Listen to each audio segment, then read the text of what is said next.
Hello అండి. ఇదైతే మా స్పెషల్ డే కోసం బిఫోర్ డేనే నేను కేక్ ప్రిపరేషన్ అయితే స్టార్ట్ చేశాను. For the first time butter cream కూడా చేశాను. అండ్ దెన్ మార్నింగ్ టెంపుల్‌కైతే వెళ్దామని స్టార్ట్ అయ్యాము. చూడ్డానికి మీకు అలా సన్‌కి కనిపిస్తుందేమో బట్ ట్రస్ట్ మీ గైస్ -12 టెంపరేచర్‌లో ఉన్నాము. Almost temple closing time. Close అవ్వకూడదు అనుకుంటూ వెళ్ళాము. రిటర్న్‌లో మంచిగా ప్రసాదం కూడా దొరికింది. మా వారికి ఇండియన్ క్విజినే నచ్చుతుంది. సో ఒక ఇండియన్ రెస్టారెంట్‌కి లంచ్‌కి అయితే వెళ్ళాము. కేక్ బేస్ అయితే మిస్ అయింది. సో టెంపరరీగా నా దగ్గర ఉన్న కార్డ్‌బోర్డ్‌కి ఫాయిల్ చుట్టి అలా కేక్ బేస్‌ని అయితే రెడీ చేసుకున్నాను. అసలే ఫస్ట్ టైము నేనే ఏదో ట్రై చేస్తుంటే మా పాప వచ్చి నేను అప్లై చేస్తాను అనింది. ఓకేలే బేస్ కోటే కదా అని చెప్పి అప్లై చేయనిచ్చాను. తర్వాత బేస్ కోట్ అయిపోయాక ఫ్రిడ్జ్‌లో కొంచెం సేపు పెట్టాక మళ్ళీ నేను నెక్స్ట్ కోట్ వేశాను కలర్ మిక్స్ చేసి. First ever cake decoration.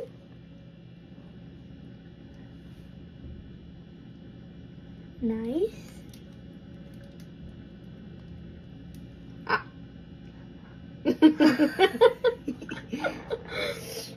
Yes ఇది మా 10th యానివర్సరీ అండి.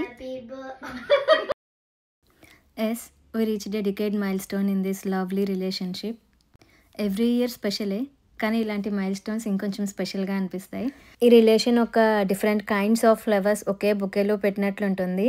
Happiness, sadness, fightings, arguments, trips, treats, joy, enjoyment everything ఉంటుంది. It's a mix of everything. ఒకటైతే కాదు. లవ్ యువర్ లైఫ్ అంతే, ఇంకేం లేదు చెప్పడానికి. And I got few gifts. Part 2లో రివీల్ చేస్తాను. Keep guessing. నా కేక్ ఎలా ఉందో కామెంట్ చేయండి.